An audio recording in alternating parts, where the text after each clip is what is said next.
One by one, every 3 seconds. One person dies. The problem is enormous. Another 3 seconds. One more.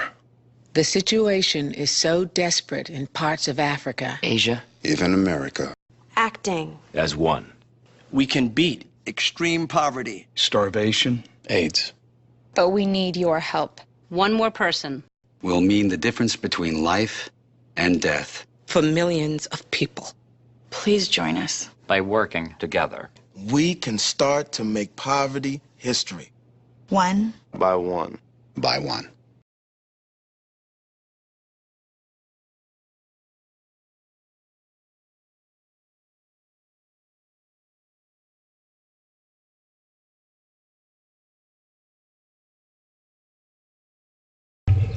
This is an unregulated mine in the DRC. There are thousands of them just like this one. The majority of workers are children. This is what modern-day slavery looks like. 12-hour-long days of extremely hard labour that will earn them less than $1. The DRC is one of the poorest countries on earth, but it is rich in minerals. It has a sad history of brutal colonial exploitation, which is shamefully being repeated today. The race is on to reap as much cobalt as possible. This is a mineral that the DRC has a lot of, and multinational companies are swooping in like predatory birds of prey to make a killing by exploiting the local children.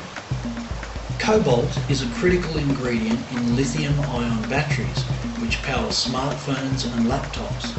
A vast sea of children do most of the mining work, many orphaned as a result of their parents being killed in mining accidents, poisoning via numerous contaminations, and other sicknesses resulting from cobalt mining. These children are not given any protective clothing and are not even supplied with shoes. They are also given beatings if they make mistakes.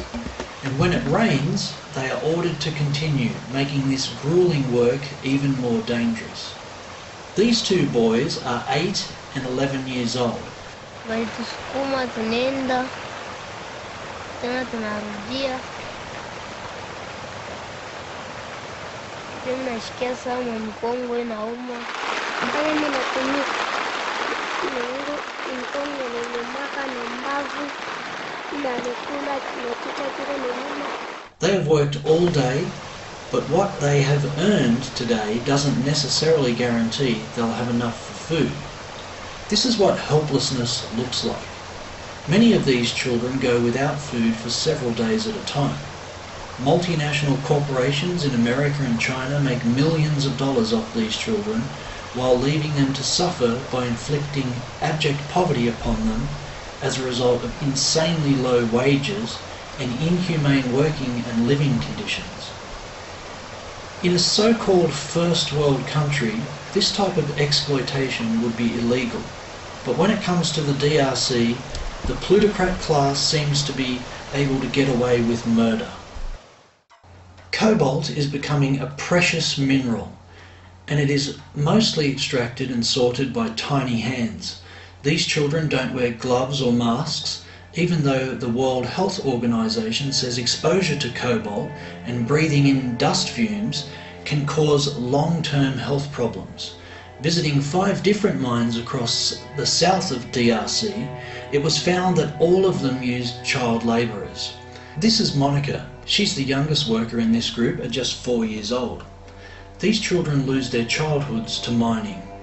The cobalt is bought at a very low price, mostly by Chinese traders, who you can see here being secretly filmed.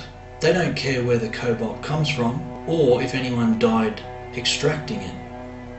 They only care about how much money they can make at the expense of these children. The cobalt supplies some of the world's biggest battery makers, and those batteries with ingredients which originated in the DRC end up in smartphones, computers, and various other cutting-edge technologies. It's a purposefully obscured supply chain which allows easy deniability for the multinationals making huge profits. A recent investigation by Amnesty International found various human rights abuses, signifying that nothing seems to have changed. Most of these child miners barely survive from day to day, putting their lives on the line for smartphones and other technology that most of them will never get access to. These children will all be back again tomorrow, digging out more cobalt, one of the most sought-after minerals, for next to nothing. Fashion retailers that produce stylish, incredibly low-cost clothing like H&M, Zara and Forever 21, the brand that enables Midwestern tweens to dress like 40-something alcoholics attending the funeral of a Tel Aviv nightclub owner. And it's a powerful look. H&M's prices are so competitive that a few years back they put out a dress that cost just $4.95. Think about that. That means you could take a $5 bill, scotch tape it over your genitals, and you'd be wearing a more expensive piece of clothing. The chairman of H&M is the 28th richest person in the world, and the co-founder of Zara is the 4th richest person in the world. That means people who own oil fields are worth less than a guy who makes distressed jean shorts. I know you think you've heard this story before, because you have. If you remember, in the 1990s, sweatshops were a key point of outrage. Companies like Gap and Nike were protested, and then, of course, most famously, there was this. Kathy Lee Gifford said she was shocked to learn that a clothing line bearing her name was manufactured, at least in part, in sweatshops and by underage workers. Yes, Kathy Lee's clothing line was caught using child labour, which was surprising, given how kindly she'd always treated the small elderly boy who co-hosted her show. And the BBC visited a factory making Gap clothing in Cambodia. We've been told there were some children here making clothes for the Gap. This is Sun Tida. She's 12 years old. This is Chan Sita. She's 14. When a British newspaper visited a workshop in India. According to a published report, these children aged 10 to 13 were working as virtual slaves, stitching embroidered shirts for Gap kids. 2013, when Al Jazeera found this. There's no fire extinguisher, no fire exit. It's just a shack in someone's backyard. How old are you? How long have you been working here? I guess at this point it seems sweatshops aren't one of those 90s problems we got rid of, like Donnie Wahlberg. They're more like one of those 90s problems we're still very much dealing with, like Mark Wahlberg. They'll point out they've made real improvements and tried as hard as they can to fix all this. But think about that. That means a company trying as hard as it can has been not infrequently connected to labour violations in multiple countries over 2 decades. And when you weigh all this up, it seems the only situation in which Gap could claim to be unambiguously helpful to people is when someone shits their pants directly outside one of their stores.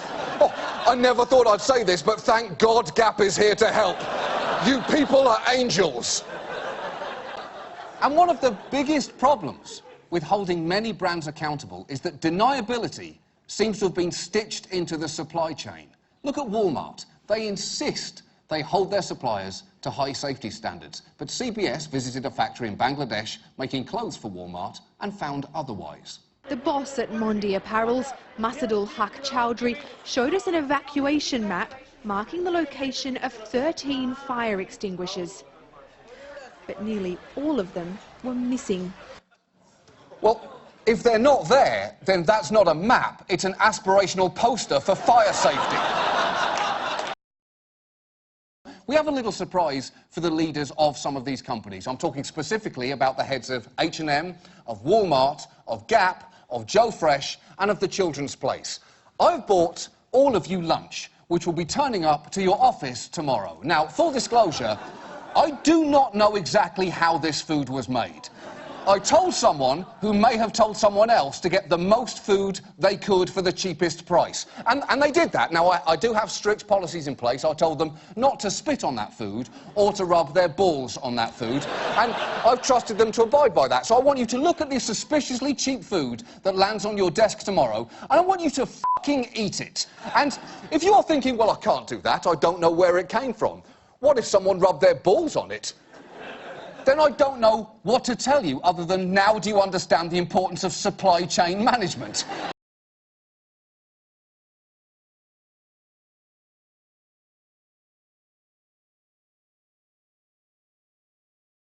an abundance economy where robots do most of the work, where our food, our clothing, our shelter are created by machines.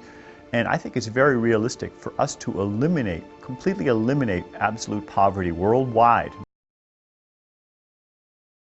To arrive at a more intelligent way of managing resources, advanced technologies would be used to monitor and track goods and services. These would be more efficient than industrial processes of today in that they would distribute goods and services equally to all people.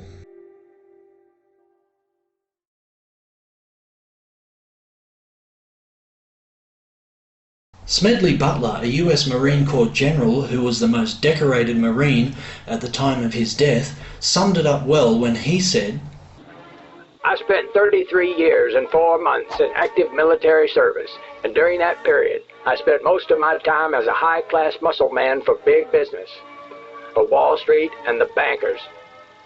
In short, I was a racketeer, a gangster for capitalism. I helped make Mexico safe for American oil interests. I helped make Haiti and Cuba a decent place for the National City Bank boys to collect revenues in. I helped in raping of half a dozen Central American republics for the benefit of Wall Street.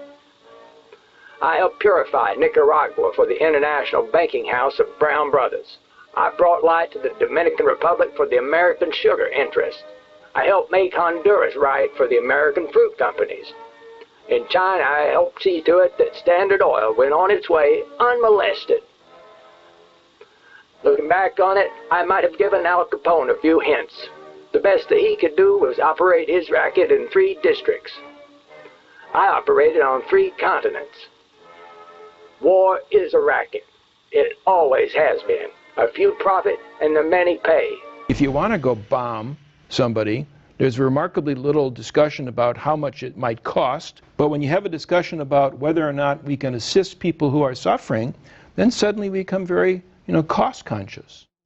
The insatiable, never-ending quest for profit creates a cruel cycle of devastation. Toxic pollution, disease and war are all accepted as normal. You have sort of a wartime economy that begins to be self-perpetuating, and you have powerful people inside of a power vacuum, really, who see it as in their interest to perpetuate the conflict. It does, however, benefit the few at the top who live parasitically by the manipulation and control of money.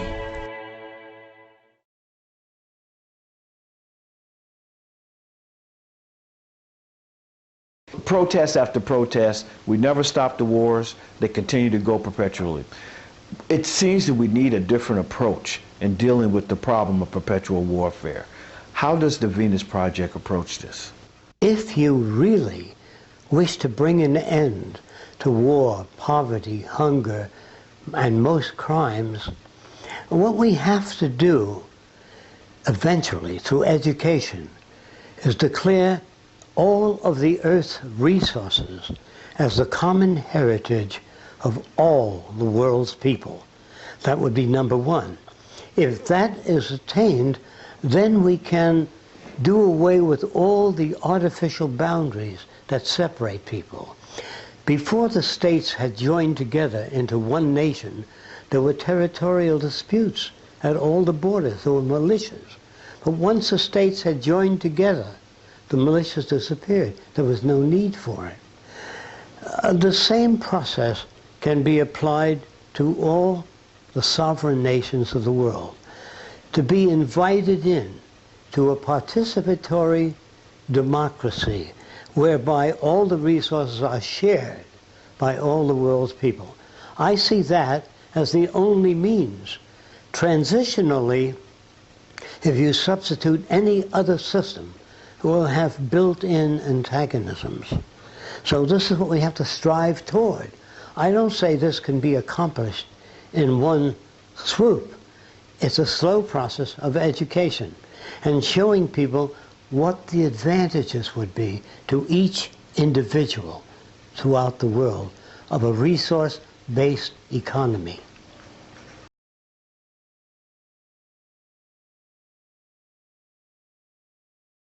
mass incarceration has been a huge success for the ruling class in this country. The United States is really number one in a lot of things, and I think the biggest thing that we can say that we're number one in is how many people we lock up. And the United States has roughly 5% of the world's population, but we've got 25% of the world's prisoners. China has 4 times as many people as the United States does and half as many prisoners. The United States has more prisoners than the Soviet Union did at the height of the purges and the collectivization in the 1930s and the infamous Soviet Gulag. You have to create problems to create profit. There is no profit under the current paradigm in saving lives, putting balance on this planet, having justice and peace or anything else. There's just no profit there. There's an old saying, pass a law, create a business. Whether you're creating a business for a lawyer or whatever. So, crime does create business. We have now roughly 2 million people incarcerated in this country, and of those, many of them are in prisons run by private corporations. Corrections Corporation of America, Wackenhut, who trade their stock on Wall Street based upon how many people are in jail. Now that's sickness, but that is a reflection of what this economic paradigm calls for.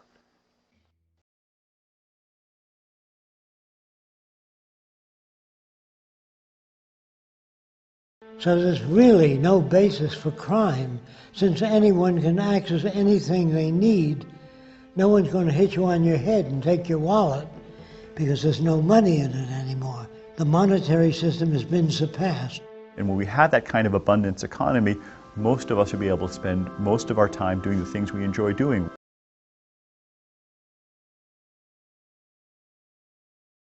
When it comes to the medical establishment, curing diseases is not very high on their list of priorities, due to the fact that this would eliminate countless jobs and trillions in revenue. You guessed it, the more unhealthy people there are, the better our current money-based economy is at generating wealth for the plutocrat class and those politicians aligned with them. That's not an exaggeration or a cynical perspective. If you do the research, you'll realise that the GDP does not reflect actual public health on any tangible level. In fact, it's mostly a measure of industrial inefficiency and social degradation. This means the more it rises, the worse things are actually becoming with respect to social and environmental integrity.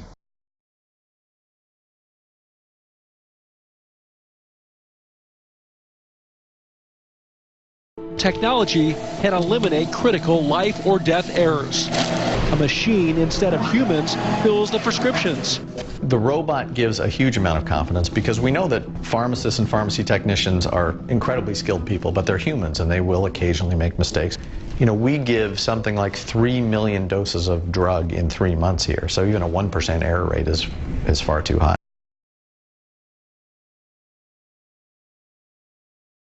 If you want to understand the monetary system, the 2 most important concepts are: 1. All money is created out of debt, whether it materializes from treasury bonds, home loan contracts, or credit cards. And 2. Interest is charged on virtually all loans, and the money needed to pay back the interest does not exist in the money supply because the principal amount loaned is the money supply.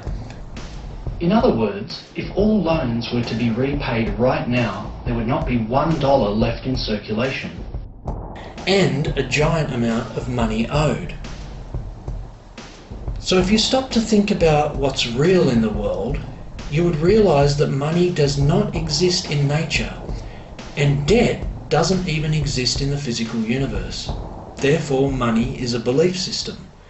It is an artificial resource, a man-made construct, which has been used to implement war, poverty, environmental damage, death and suffering. Another consequence of money and debt is bankruptcy.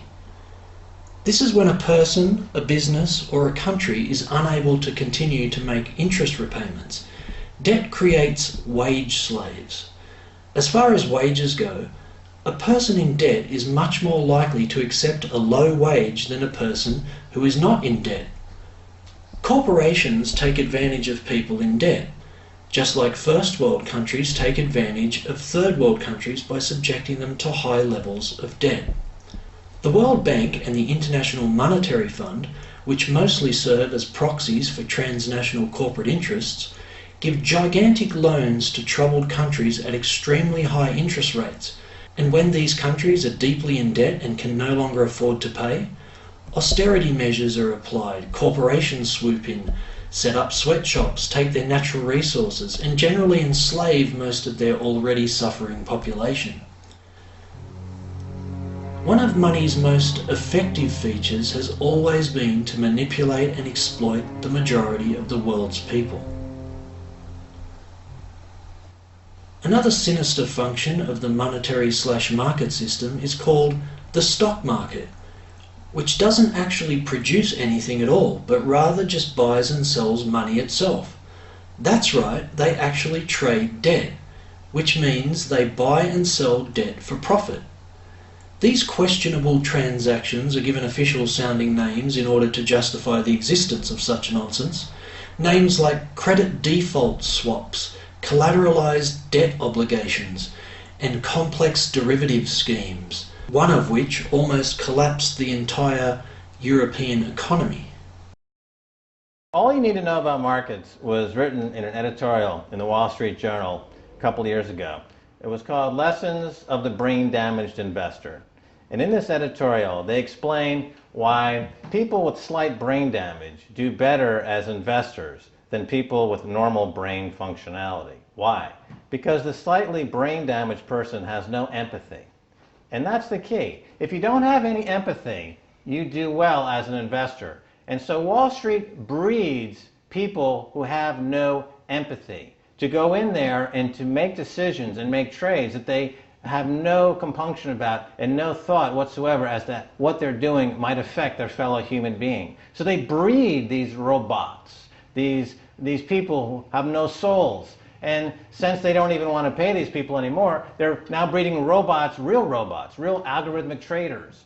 Goldman Sachs in the high-frequency trading scandal. They put a computer next to the exchange, the New York Stock Exchange. This computer, this co-located computer as they call it, it front runs all the trades on the exchange, and it hits the exchange with volumes of orders in ways that scalp pennies and nickels away from the exchange. It's like they're siphoning money all day long. They went one quarter last year, 30 or 60 straight days without a single down day and made millions of dollars every single day. Is that because, well, that's statistically impossible.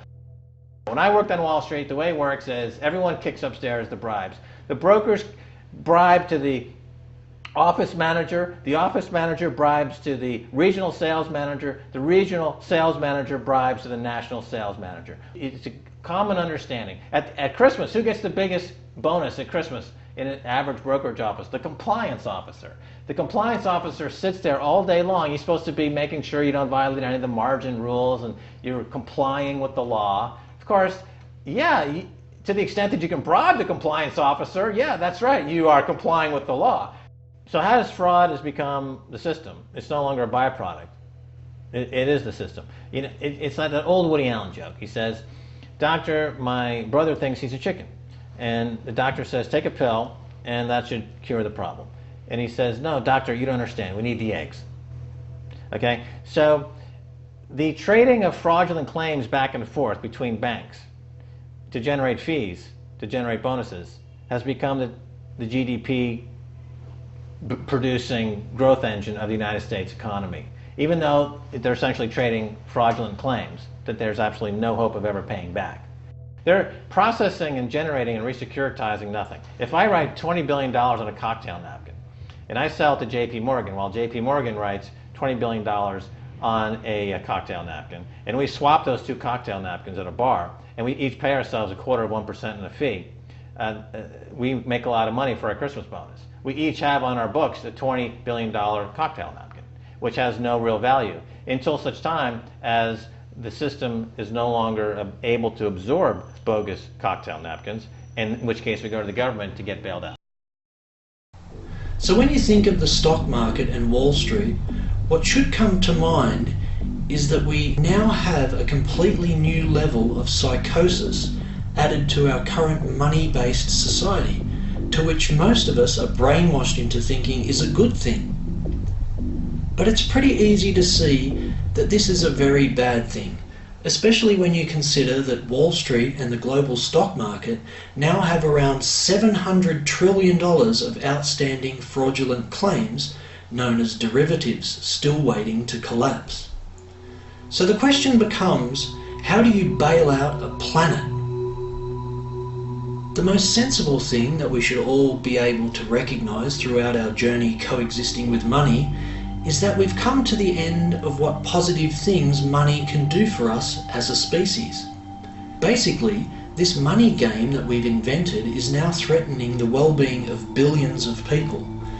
Massive job loss, tent cities, ever-increasing poverty, austerity measures, the decline of relevant education, child hunger and exploitation, rapidly rising levels of environmental damage, and the list goes on and on. Let me illustrate the unfairness of our money-based society. If I have $1 million to spare and I put it into a CD at 4% interest, I will make $40,000 a year with no social contribution whatsoever. However, if I am a so-called lower class person and have to take out loans to buy my car or home, I'm paying in interest, which, in abstraction, is paying that millionaire with the 4% CD. This stealing from the poor to pay the rich is a foundational, built-in aspect of the monetary system, which is a form of structural classism. Historically, social stratification has always been deemed unfair, but the plutocrat class's long-standing ownership of the mainstream media propagandizes and psychologically conditions us to accept it, which is why we now see 1% of the population owning 40% of the planet's wealth.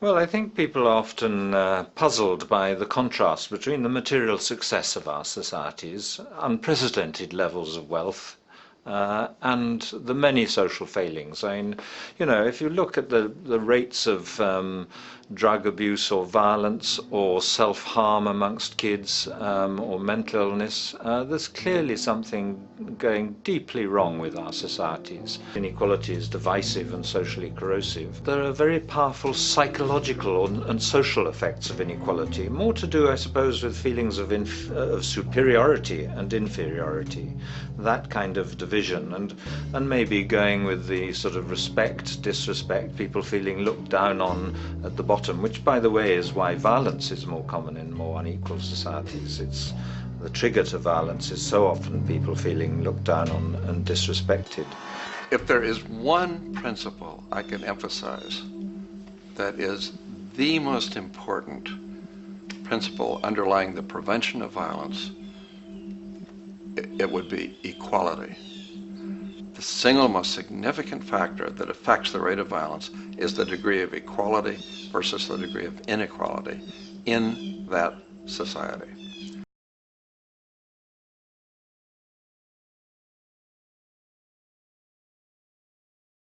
What is a resource-based economy? And how does that compare with a monetary-based economy? In a monetary-based economy, we use money as a medium of exchange. Now, money doesn't represent our capacity to produce. It just represents a method designed hundreds of years ago and established within the system. In the monetary-based system, it's wealth, property, and power. And that's the main directive. Now, today we say, how much will it cost? That is really the question. The real question is, do we have the resources to build that kind of project? Yes, we do. Do we have the money? No, we don't. We don't have enough money to wipe out the slums and build housing all over America and schools. Even if you taxed everybody, doubled it, we don't have enough money. But we have more than enough resources available to build anything we want to build. If you have difficulty with that, consider this. Suppose all the money in the world disappeared tomorrow morning. As long as there are farms, water, building material, we can build anything we want to build. It isn't money that people need. It's access to resources. A resource-based economic system does not use money, barter, trade, or any of the older systems that were prevalent. It's based on designing a culture that fits in with the carrying capacity of the world's resources. Anything else other than that will not work. It has to be based, all science and technology must be based upon resources. How does the resource-oriented economic system, which the Venus Project promotes, how does that offer a different approach to our society? It would change the basic outlook of people. There would be no such thing as unemployment, no such thing as war, no police, no prisons, no banks, no money, but people would have access to new housing, education, health care, and all of the things we don't have access today without putting out a great deal of money. So when you say no money, no banks, you mean that there will be no debt, no credit, no barter, no form of monetary exchange by any individual or group.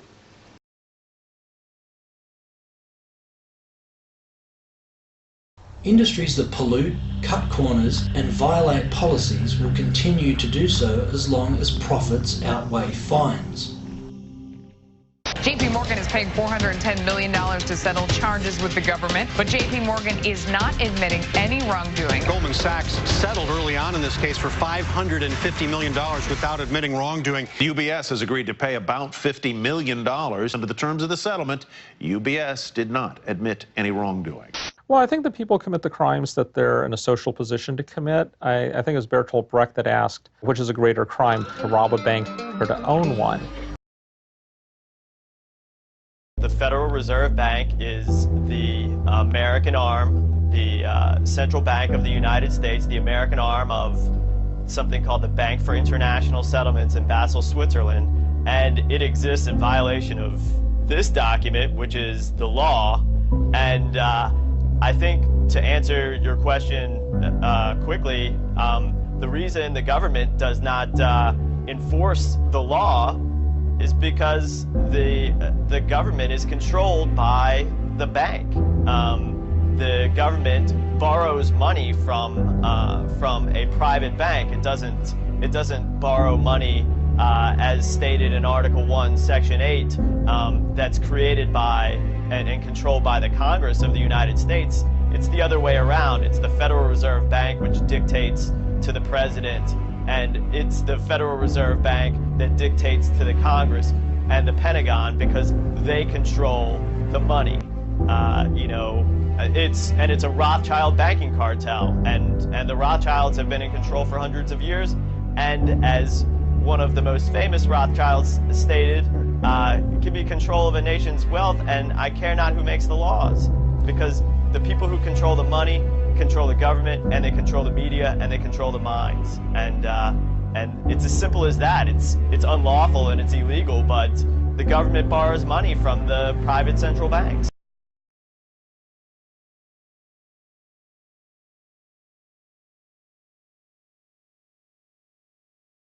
We have a system that intentionally promotes accelerated consumption of inferior goods so that the 1% can benefit from so-called economic growth.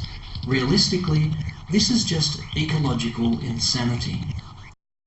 Absence of waste, that's what efficiency is. Absence of waste. This system is more wasteful than all the other existing systems in the history of the planet. Every level of life organization and life system is in a state of crisis and challenge and decay or collapse. No peer-reviewed journal in the last 30 years will tell you anything different. That is that every life system is in decline, as well as social programs, as well as our water access. Try to name any means of life that isn't threatened and in danger. You can't. There really isn't one, and that's very, very despairing. The majority of air pollution comes from human activities. There are various types of human-made air pollution.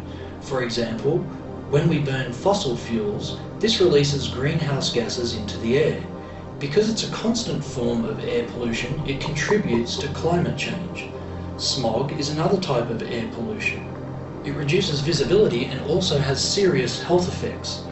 Smog can be divided into two categories, sulfurous and photochemical.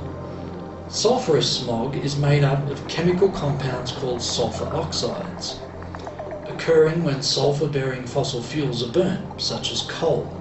Photochemical smog, also called ground-level ozone, this happens when there is a reaction between sunlight, nitrogen oxides, and volatile organic compounds. Nitrogen oxides come from car exhaust, coal power plants, and factory emissions.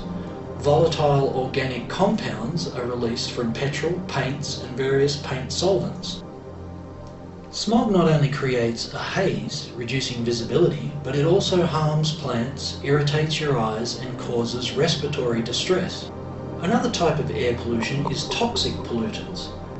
These are chemicals such as mercury, lead, dioxins, and benzene, which are released during gas or coal combustion, waste incineration, or the burning of petrol.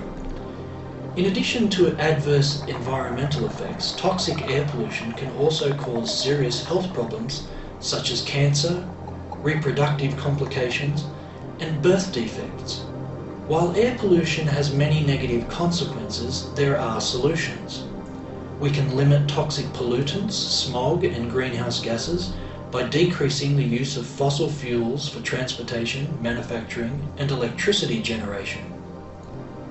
Reducing air pollution is crucial in helping to repair human and environmental health, as well as slowing the rate of climate change.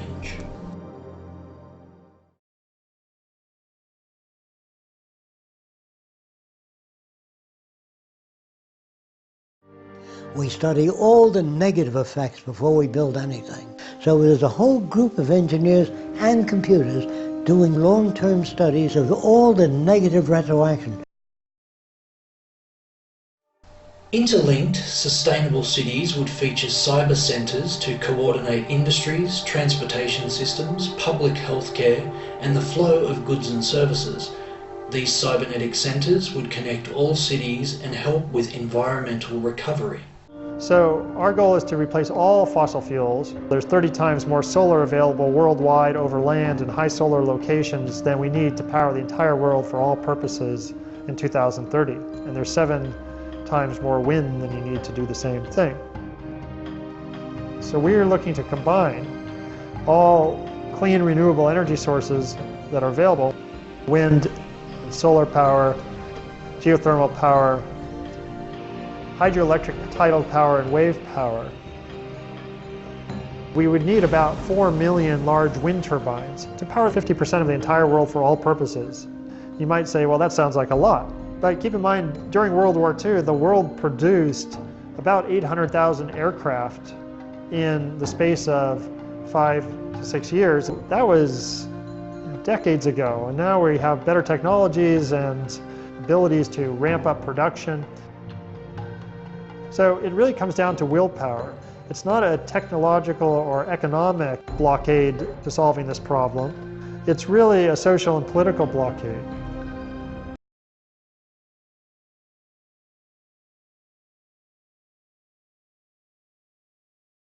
In our money-based society, products must break down, fail, and expire within a certain amount of time. This is because cyclical consumption is the main driver of our so-called economy. The idea of purposefully making things weak and inferior is called planned obsolescence. And almost all corporations in existence follow the planned obsolescence guidelines. This, of course, is not something companies admit to, but they do, however, rely on this tactic for repeat purchases and profitability. Take a look at the sea of landfills now spreading across the world, and you'll see the devastating negative impacts of planned obsolescence. Unfortunately, the truth is that the core driver of labour, profit, and consumption, and let's face it, the core driver of our economy in general, is actually scarcity and inefficiency. You see, the better and long-lasting a product is, the worse it is for industry. So where did this planned obsolescence idea come from in the first place?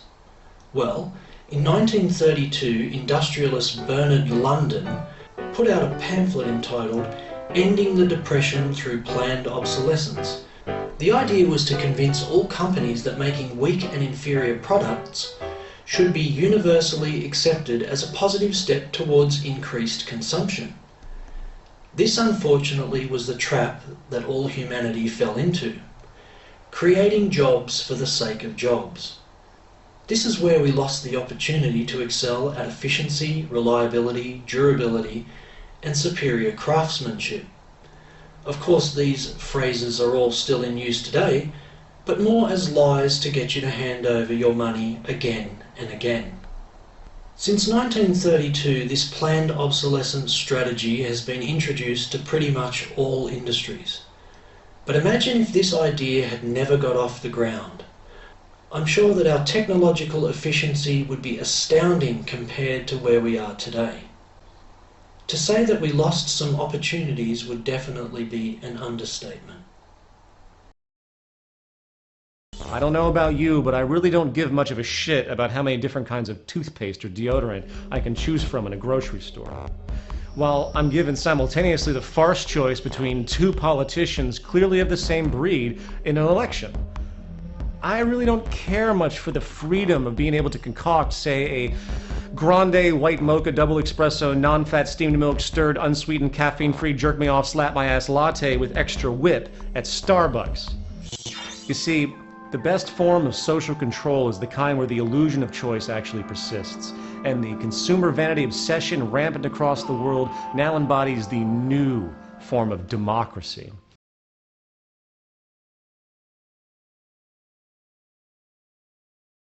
If a more happy, peaceful, and ecologically sustainable world is what we want, we'll need to realise that materialist values in our personal lives, families, and communities have led us down a destructive path.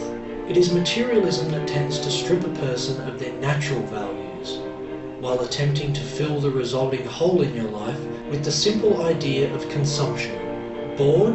Go shopping. Depressed?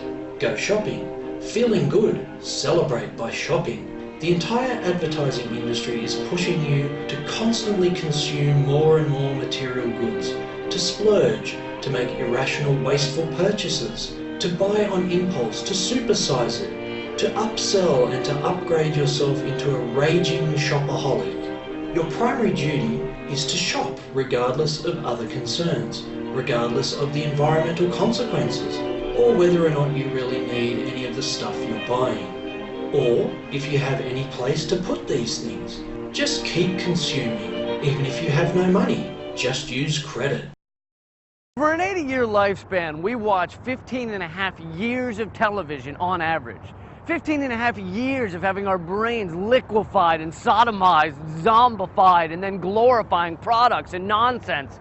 And that screws with us, because advertisements are assholes. They're assholes. Imagine if an advertisement were just a regular guy walking up to you on the street, just going, hey, hey you, hey, hey, if you wore these jeans, then the hot girls would really do you. I mean like hot girls, not that ugly broad you call a girlfriend. And by the way, could you mention to her that she needs to lose a little weight and do something about her hair? And she could do it too if she would just use these diet pills and this hair gel. And by the way, both of you guys should probably be smoking these cigarettes and drinking this beer. Then you'd be really cool. Although your teeth are looking a little yellow, but we can fix that if you would just use this tooth whitening shit. And then the hot girls would really do you. And by the way, are you happy with your penis size? If you are, that's cool. A lot of guys are happy with fun size. Is that what you call that, fun size? A lot of girls like that. I mean, I haven't met any, but I bet there are some. But if you change your mind, all you'd have to do is take a couple of these babies, and soon you would have to call up guys to help you carry your junk around like a train on a wedding dress. But how are you going to call your junk carriers with that crappy phone you got there? You should be using this phone with the swipey bullshit technology that makes other people feel like they're better than you just by owning this phone. And they are. They are better than you.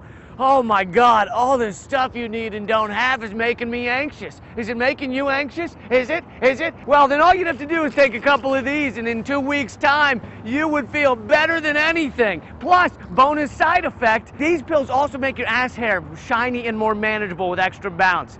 Anyway, I gotta go, because your girlfriend just decided she looks pretty good in a vintage dress, and I gotta turn that around quick before she stops taking the Ambien Prozac cocktail I gave her, and then she'll stop shopping continuously in order to fill the void created by self-hatred, created by me. Would you hang out with that guy? Materialism is deeply pervasive, and like a spreading cancer, it has infected all areas of our culture.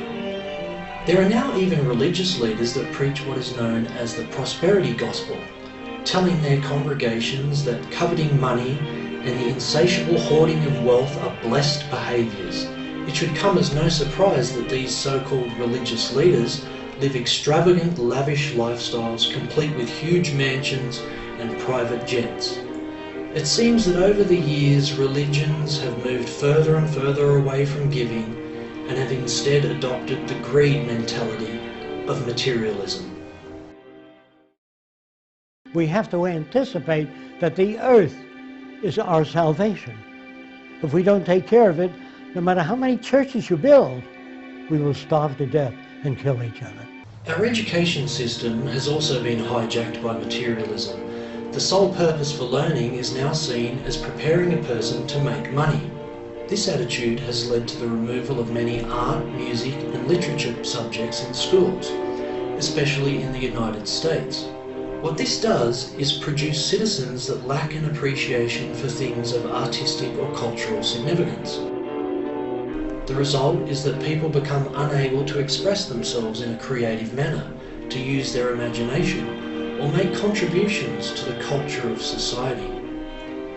The monetary system causes companies to compete to keep their customers happy with ever lower prices, and workers in developing countries suffer as a result. Sweatshops, child labour, dangerous working conditions, shamefully low wages.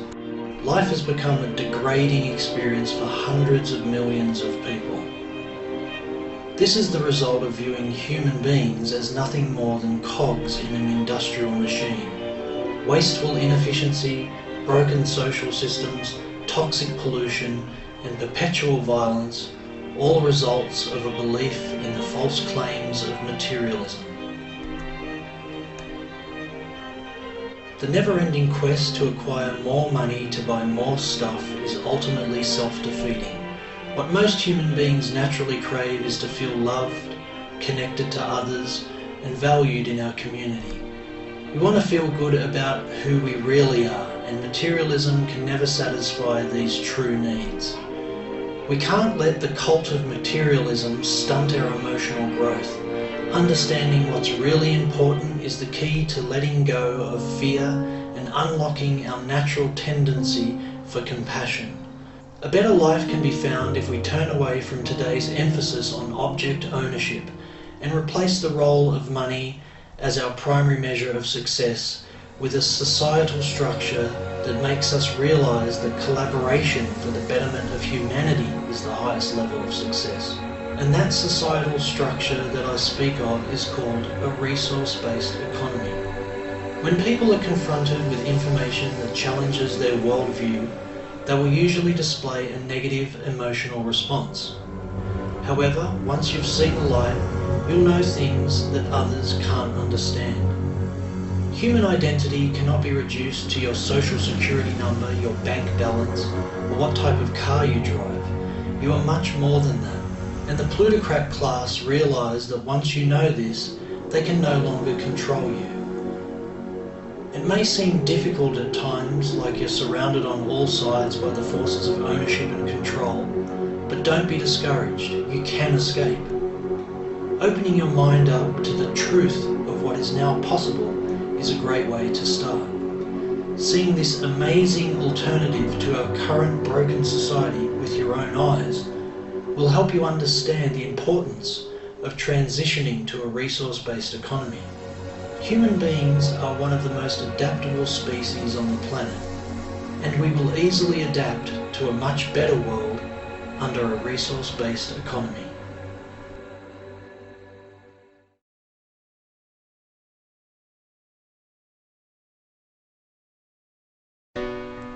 The future of food production will be sustainable, self-sufficient, and deliver innovative, renewable energy technologies, ultimately utilising green energy solutions.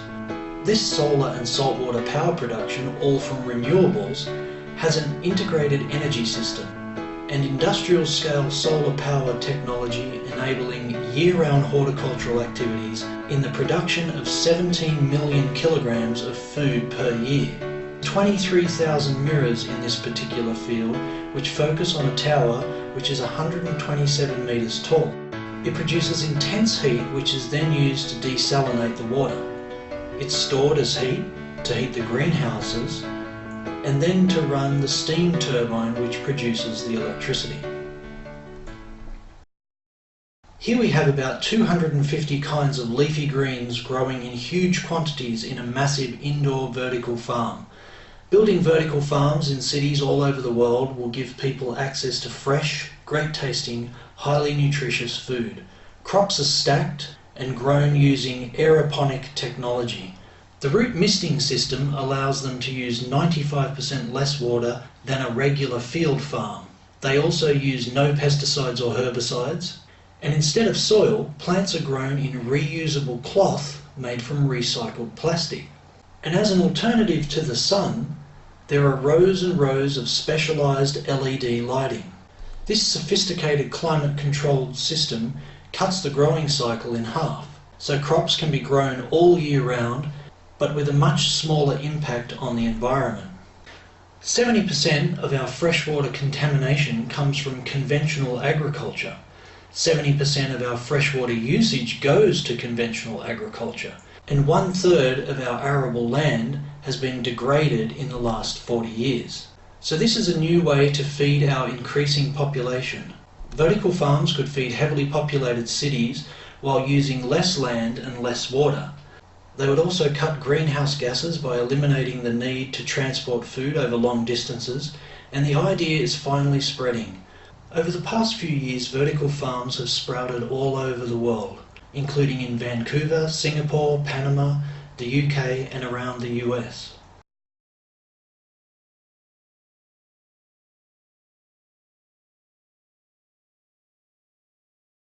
When all industries become automated, human beings will be free of repetitive manual labour. In a resource-based economy, this innovation works perfectly as access to all goods and services are free. This is a fully automated grocery store in England. That's right, these little robots exist right now. People place their orders online, the robots select their goods, and the only humans required are the delivery drivers. And at some point, driverless vehicle technology will also replace the drivers, making this system 100% efficient. In our current money-based society, automation is pointless as it takes away income and purchasing power, and will inevitably collapse the money system that is no longer compatible with our ever-evolving technological society.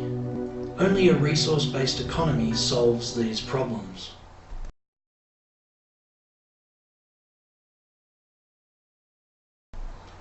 In the money-driven, market-based society that we live in today, discoveries, inventions, innovative new ideas are all declared to be proprietary. So what does proprietary actually mean? Well, when something is privately owned and controlled under either patents, trademarks, copyrights, or exclusive rights of ownership, in order to restrict others from using or accessing information relating to an invention, product, scientific discovery, medication, etc., it is said to be proprietary. And if anyone tries to further develop proprietary ideas, inventions, or research, they are punished by the legal system. If an individual or company adds to or further develops a proprietary invention, even if it helps humanity in a huge way, they will still be subject to punishment due to restrictive laws put in place to enable the investor or corporation to exploit their idea or product for as much money as possible. What this means is that when something is proprietary, take for instance medical research, the rate of development or progress moves in slow motion by the very nature of money's restrictive parameters. If we look more specifically at cancer research, for example, we see that the same 3 treatments of chemo, radiation and surgery have not changed in the last 60 years. This is because medical researchers are always restricted by having to constantly find money to fund their work. And even if there was an endless supply of money for cancer research, In a money-based society, there really is no motivation to cure cancer because millions of jobs in the cancer treatment industry would be lost. Sadly, if we continue to see money as the main motivator for all human life on this planet, everything, including medical research, will always develop at a very slow rate. There is truly only one way to create an advanced civilization where rapid development of technology in all areas gives every human being the highest living standards ever possible, and that is a resource-based economy, which does not use any form of money whatsoever, but relies instead on efficient management of renewable resources as well as advanced technologies in order to create access abundance for all the world's people. It is very difficult to disagree with the implementation of a resource-based economy due to the fact that all of the outcomes are positive. Unfortunately, many people have a fear of change, which in our current money-based society is understandable, as change is often negative. But these fears and insecurities are a result of our current societal structure. In a resource-based economy, anything that produces a negative outcome is not undertaken in the first place.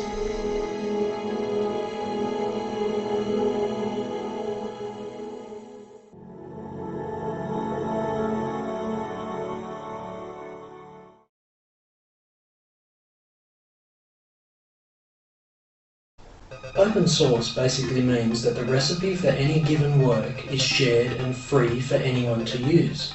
Let me take you back to where it all started. In the 1980s, a guy named Richard Stallman had a problem with the software in his printer. He could fix the printer himself, but he was not allowed to get inside the black box by the manufacturer. This frustration was the beginning of the free and open source movement. The essential benefits of open source are access to the source or recipe of any given work, free remix and distribution of any given work, an end to predatory vendor lock-in, and a high degree of cooperation. Open source is originally a software-related term. Let's take a non-technical example of where the open source mindset has extended to today. Here's Dave. He's a really passionate skateboarder. He loves the community because everyone shares tips and tricks openly. This means that everybody has access to the source of becoming a better skateboarder. Dave has the opportunity of remixing an existing trick and making it even better. He becomes more skilled at a faster rate. If Dave's skateboard breaks, he doesn't necessarily have to go back to the vendor to get it fixed. He can also fix it himself with the help of one of his friends from the community. This is because the design of the skateboard is open source. In the skateboard community, you share new ideas and remix each other's tricks. You cooperate and reach much higher standards than any skateboarder can reach alone. So CERN as an organisation has been around for about 60 years, Yes. founded in 1954. But we've always been facing computing challenges that are difficult problems to solve. But with those, we've been aiming very much to be working with open source collaborations. Even in the 1990s, when we invented the World Wide Web at CERN, it was clear that this was a basis under which CERN might have had that problem, but we were then looking to share this with the rest of humanity in order to be able to benefit from the research done at CERN. And open source is a very good vehicle under which to be doing this. Within the scientific community, we are very used to sharing. Right. The large collaborations have to share. You can't solve the big problems without collaboration.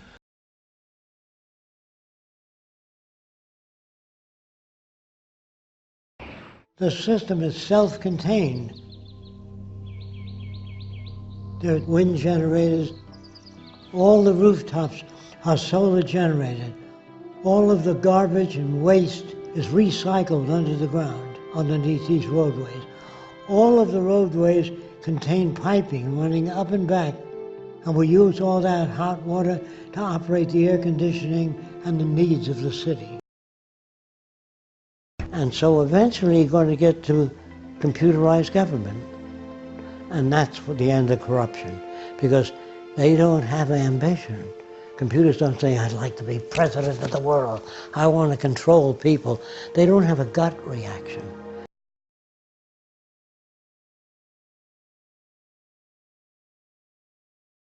Buckminster Fuller, inventor of the geodesic dome, was one of the first people to realise that our money-based society was restricting our progress. It's where people live that need attention. And I saw that the way in which we built was very, very ignorant.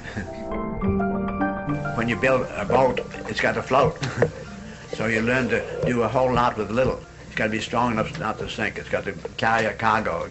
The world of building on the land was very different from the sea and the sky.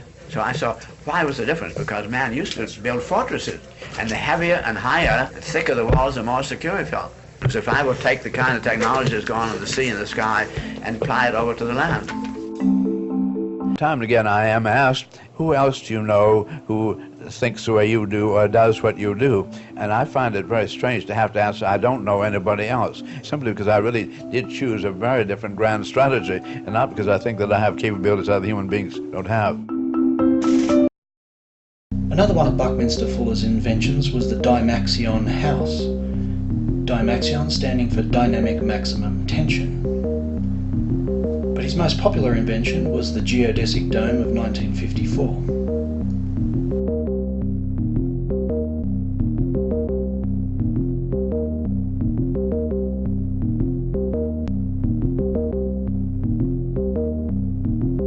This dome was shown at the Montreal Expo in 1967. He published more than 30 books, and he was one of the first people to talk about sustainability for the environment. He received many accolades, including the Presidential Medal of Freedom in 1982.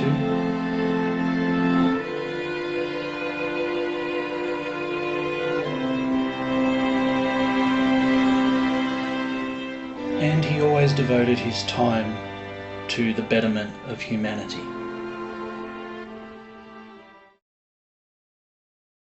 If we dumped all the machinery and technology we have into the ocean, within 6 months humanity would die. If we dumped all the politicians all around the world in the ocean, everything would go along very nicely. So our peril right now is one of those politicians being given his ego by the power structure. Enormous money is being put up, for instance, just to buy the presidency today on television. It costs $50 million. A senatorship, $20 million. A representative, $2 million. And so this is completely corruptible.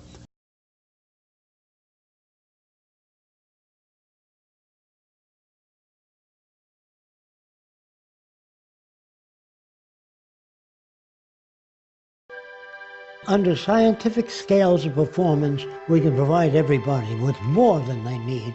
I'm saying that the average person will live better than the wealthiest people today.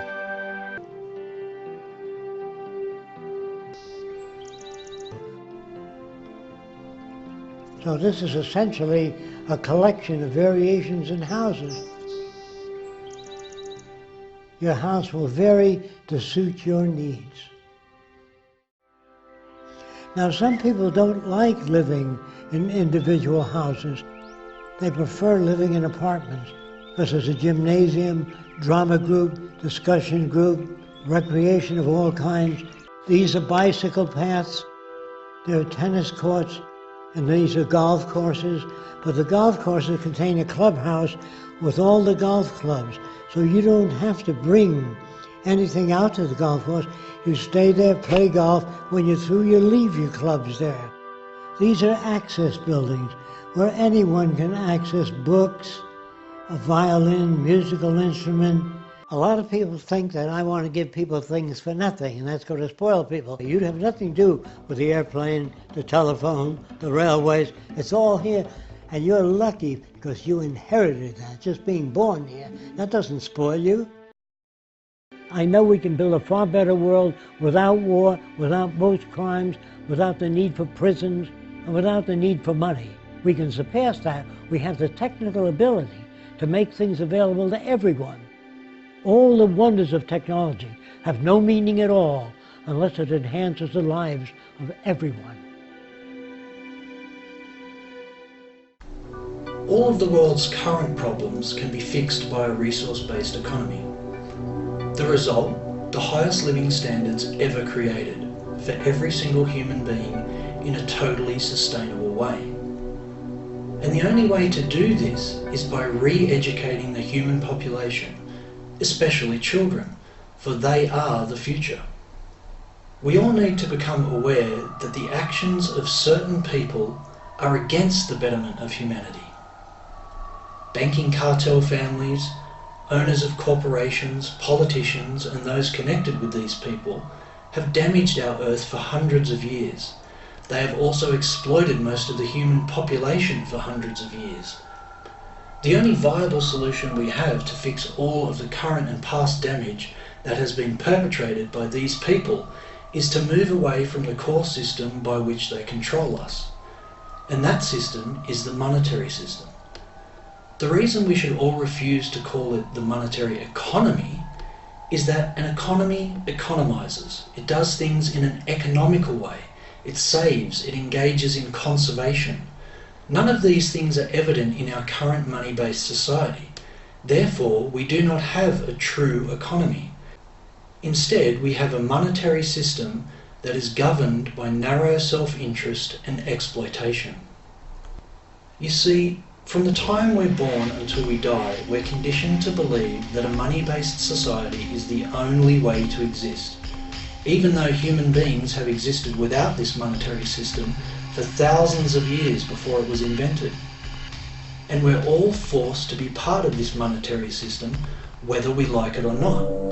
And what's to like about a system that's based on predatory competition and a quest for private ownership and control of property, information, ideas, and inventions, all made possible by a fierce, proprietary-driven greed ideology? The monetary system encourages us to screw each other over, to gain advantage, to have more than others, to have more than we need, to be selfish, to consume for the sake of consuming. It's the monetary system that brainwashes us to think that we would be happy if we had one of everything, as the constant advertisements in the media would have you believe. Now I want to tell you a very quick story about a very wealthy Australian investor by the name of Mr. Rifkin. He was a hoarder of countless so-called valuable riches, and even though he was extremely wealthy, he had issues with depression and he committed suicide. The moral of the story is, when it comes to money, it's not the money itself that makes people like Mr. Rifkin unhappy. It's the negative impact of what the monetary system does to the world and its people. This has an effect on wealthy people that have compassion for others. They often feel a sense of guilt that they have so much when others have nothing. On the other hand, there are a vast number of politicians, CEOs and bankers with no compassion, sociopaths basically, who control our money-based society. And the only way we can overcome these evildoers and their monetary system is by the implementation of a resource-based economy. Such a transition would be difficult but not impossible. So what is a resource-based economy? It's a self-sustaining, self-sufficient, true economy that declares all the world's resources as common heritage to all the world's people. In this system, no human being will need to sell their labour to the lowest bidder, like they do today, to receive minimum wage. No human being will need to submit to any form of servitude whatsoever, because the inefficient monetary system, along with its built-in inequality, will be surpassed. Money will not exist. Instead, every human being will have access to anything they need when they need it. This is called access abundance. The intelligent management of the global resource-based economy will be fully automated to enrich the lives of the entire human population. All systems will harness clean, sustainable energy. A resource-based economy will achieve the highest levels of innovation possible and will continue to constantly evolve. The word proprietary and its meaning will no longer exist. Therefore, technological advancement will happen at an extremely accelerated rate, as all research and development will be collaborative on a worldwide scale. Let me give you an example of some of the mechanisms that would exist in a resource-based economy. Let's take automation, for instance. Safety-enhanced automated machines with motion sensors and visual recognition software will stay inactive while humans are nearby. When no human beings are detected, they will turn on and go to work on many different projects like regeneration of areas in drought via trench diggers and water pumps, cultivation of vertical crops, the harnessing of clean energy sources like solar, wind, tidal, geothermal, etc. Automated machines will also monitor all weather conditions, soil conditions, air quality, and many other variables in order to return planet Earth to full health, and thus improve the health of all the world's people. A resource-based economy is the paradigm shift that will transform the world into a truly intelligent, highly advanced civilization where all the world's people will be free and equal, along with the highest living standards ever achieved. For the first time in history, you will decide what you want to do with your time, without being restricted by money, while having access to advanced healthcare, education, travel, and a house or living space of your choice. In a resource-based economy, you will benefit greatly from the rapidly developing innovative technologies made possible by open source collaborative sharing of all science and technology, which will enhance your life and free you up to make the most of your time. We have all been indoctrinated to believe that money motivates all human endeavours, and that without monetary motivation we would all just sit around and do nothing. But this notion is totally untrue. It's simply a psychological deterrent to prevent critical thinking. This form of propaganda puts us in a negative trance that we need to all snap out of if we are to progress as a species. The most profoundly positive scientific discoveries and technologies that enhance our lives are driven by passionate people with ideas they truly believe in. People will always pursue interests, hobbies, passions, ideas, inventions, and anything else that enlightens our existence on this planet. And people will continue to do this, even if money no longer exists. Why? Because it's what drives us. That constant quest to improve on the current situation has always been with us, and will continue to be with us as we transition to a resource-based economy.